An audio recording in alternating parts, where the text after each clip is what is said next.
நம்ம சேனலில் இன்றைக்கி சிக்கன் கிரேவி பண்ண போகிறோம். இதில் ஃபஸ்ட்டு வந்து ஒரு பேனில் தேவையான அளவு எண்ணெய் ஊற்றிக்கோங்க. அந்த எண்ணெய் காஞ்சதுக்கப்புறம் கொஞ்சமாக கடுகு ஆட் பண்ணிக்கோங்க. அது பொரிஞ்சதுக்கப்புறம் சோம்பு இல்லாட்டி பெருஞ்சீரகம்னு சொல்லுவாங்க, அதை ஆட் பண்ணிக்கோங்க. அதுவும் நல்லா பொரிஞ்சதுக்கப்புறம் கருவேப்பிலை தலையை வந்து ஆட் பண்ணிக்கோங்க. ஒரு பெரிய சைஸ் ஆனியனை பொடி பொடியாக கட் பண்ணி அதை ஆட் பண்ணிக்கோங்க. அது நல்லா ஒரு பொன்னிறமாக வதங்குற வரைக்கும் அதை வந்து நல்லா கிளறி விட்டுட்டே இருங்க.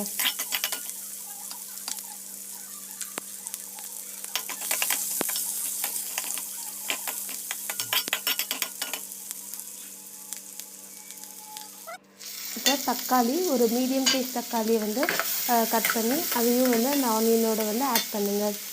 நம்ம சிக்கன் வந்து 1/2 kg தான் பண்ண போகிறோம். அப்புறம் லைட்டாக உப்பு ஆட் பண்ணிக்கோங்க. அது வந்து நல்லா தக்காளி வந்து ஃபாஸ்ட்டாக வந்து வதங்கிறதுக்கு ஹெல்ப் பண்ணும்.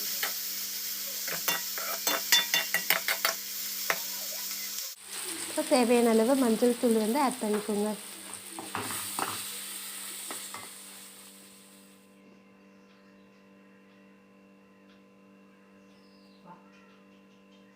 அப்புறமா இஞ்சி பூண்டு பேஸ்ட் நம்ம அரைப்போம்ல, அதோட வந்து ஒரு மீடியம் சைஸ் தக்காளியும் சேர்த்து நல்லா வந்து மிக்சியில் போட்டு நல்லா பேஸ்ட் பண்ணிக்கோங்க. அதையும் இதில் ஆட் பண்ணி நல்லா மிக்ஸ் பண்ணி விட்டுருங்க.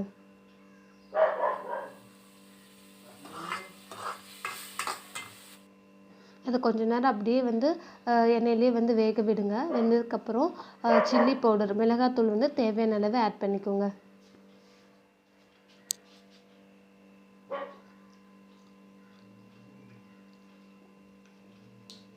ஆட் பண்ணிவிட்டு இதை நல்லா வந்து கலந்து விட்டுருங்க, மிக்ஸ் பண்ணி விட்டுருங்க.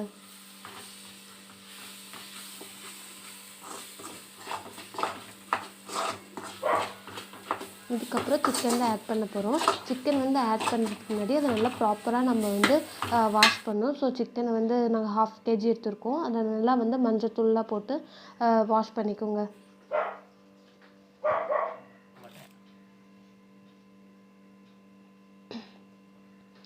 இப்போ இந்த க்ளீன் பண்ண சிக்கனை நம்ம கடாயில் போட்டு அதை நல்லா வந்து மிக்ஸ் பண்ணி விட்டுருங்க.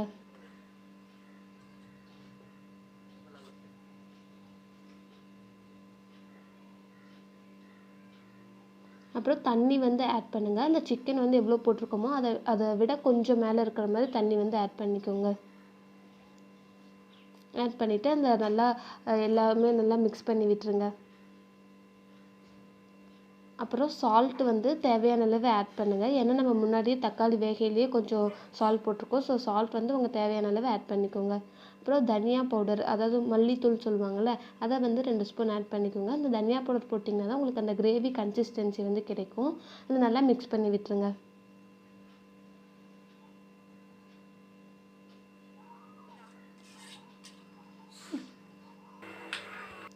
அப்புறம் சிக்கன் மசாலா வந்து 1 to 2 டீஸ்பூன் உங்களுக்கு டேஸ்ட்டுக்கு தேவையான அளவு ஆட் பண்ணிக்கோங்க. அதை நல்லா மிக்ஸ் பண்ணி விட்டுருங்க. இப்போ நம்ம சிக்கன் கிரேவியை வந்து நல்லா வந்து ஒரு 8 to 10 நிமிஷம் வந்து நல்லா கொதிக்க விடுங்க. அப்பப்போ கலரி விட்டுருங்க. ஒரு மீடியம் சைஸ் ஃப்ளேம்லேயே வச்சுருங்க. ஏன்னா அது பிடிக்காமல் பார்த்துக்கோங்க. ஒரு 8 to 10 நிமிஷத்துக்கு அப்புறம் நம்மளோட சுவையான யம்மி சிக்கன் கிரேவி ரெடி ஆயிடும்.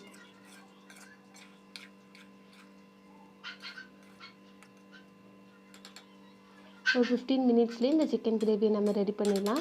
இந்த சிக்கன் கிரேவியை வந்து நம்ம எல்லா டைப் ஆஃப் ஃபுட்டோடையும் சாப்பிட்லாம். சாதத்தோடு சாப்பிட்லாம், இட்லி அண்ட் தோசை, அப்புறம் சப்பாத்தி, இது எல்லாத்தோடையும் வந்து நம்ம சேர்ந்து வந்து சாப்பிடலாம். உங்களுக்கு இந்த வீடியோ பிடிச்சிருந்தா லைக் பண்ணுங்கள், உங்கள் ஃப்ரெண்ட்ஸுக்கு ஷேர் பண்ணுங்கள், அண்ட் மறக்காமல் சேனலை சப்ஸ்கிரைப் பண்ணுங்கள்.